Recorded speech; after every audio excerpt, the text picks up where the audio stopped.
ಮೆಟ್ಲು ತುಂಬಾ ಚೆನ್ನಾಗಿ ಬಂದಿದೆ. ಸುಮಾರು 1,80,00,000 ಅಂದಾಜು ವೆಚ್ಚದ ಒಂದು ಕಟ್ಟಡ ಆಗಿದೆ. 437 ಚದುರ ಮೀಟರ್ ವಿಸ್ತೀರ್ಣದ ಒಂದು ಕಟ್ಟಡ ಆಗಿದೆ. ಸುಮಾರು 7 ಹಾಸಿಗೆಯ ಒಳಗೊಂಡಂತ ಒಂದು ರೂಮ್ಗಳನ್ನ ಹೊಂದಿದೆ.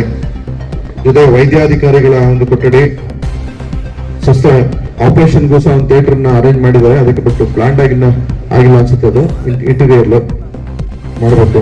ಜೊತೆಗೆ ಡೆಲಿವರಿ ರೂಮ್ ಇದೆ, ಆಫೀಸು, ಮತ್ತೆ ಔಷಧಿ ಮೆಡಿಕಲ್ಗೆ ಸಂಬಂಧಪಟ್ಟದ ಔಷಧಿ ಶೇಖರಣಾ ಕೊಠಡಿ, ವಿವಿಧ ಉದ್ದೇಶಗಳಿಗೆ ಬಳಸುವಂತ ಕೊಠಡಿ, ಅಡ್ಮಿನಿಸ್ಟ್ರೇಟಿವ್ ಆಫೀಸರ್ ಕೊಠಡಿ, ಲ್ಯಾಬ್, ಡ್ರೆಸ್ಸಿಂಗ್ ರೂಮು, ಕರ್ತವ್ಯ ನಿರತ ವೈದ್ಯಾಧಿಕಾರಿಗಳ ಕೊಠಡಿ, ಪುರುಷರ ವಾರ್ಡು, ಮಹಿಳೆಯರ ವಾರ್ಡು, ಪುರುಷ ಮತ್ತು ಮಹಿಳೆಯರಿಗೆ ಶುಚಿತ್ವವನ್ನು ಕಾಪಾಡಲಿಕ್ಕೆ ಶೌಚಾಲಯದ ವ್ಯವಸ್ಥೆ, ಇಷ್ಟು ಸಂಪೂರ್ಣವಾಗಿ ಒಳಗೊಂಡಂತ ಒಂದು ತಮ್ಮ ಸಿಂಗಘಟ್ಟ ಗ್ರಾಮದಲ್ಲಿ ಉದ್ಘಾಟನೆ ಮಾಡ್ತಾ ಇರೋದು ತುಂಬಾ ಒಳ್ಳೆ ವಿಚಾರವಾದ, ಒಳ್ಳೆ ಸಂತಸದ ಸಂಗತಿಯನ್ನು ಮಾತನ್ನ ಈ ಸಂದರ್ಭದಲ್ಲಿ ಹೇಳಲಿಕ್ಕೆ ಬಯಸ್ತೀವಿ.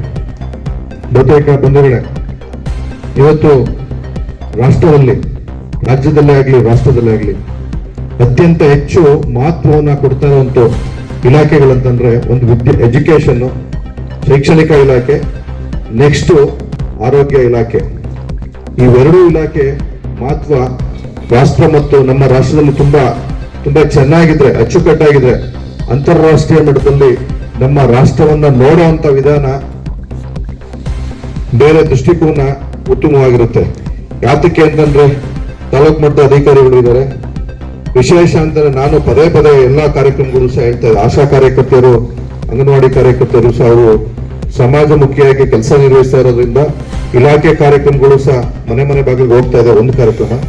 ಎರಡನೇದು, ಉತ್ತಮವಾದ ಮಾನವ ಸಂಪನ್ಮೂಲ ಯಾವ ದೇಶದಲ್ಲಿ ಇರುತ್ತೆ ಆ ದೇಶ ವಿಶ್ವದಲ್ಲಿ ಅಗ್ರಗಣ್ಯ ಸ್ಥಾನದಲ್ಲಿರುತ್ತೆ. ಆ ದೃಷ್ಟಿಯಿಂದ ಇವತ್ತು ಉತ್ತಮವಾದ ಮಾನವ ಸಂಪನ್ಮೂಲ ಇರಬೇಕಂದ್ರೆ ಮೂಲ ಇಲಾಖೆ ಆರೋಗ್ಯ ಇಲಾಖೆ.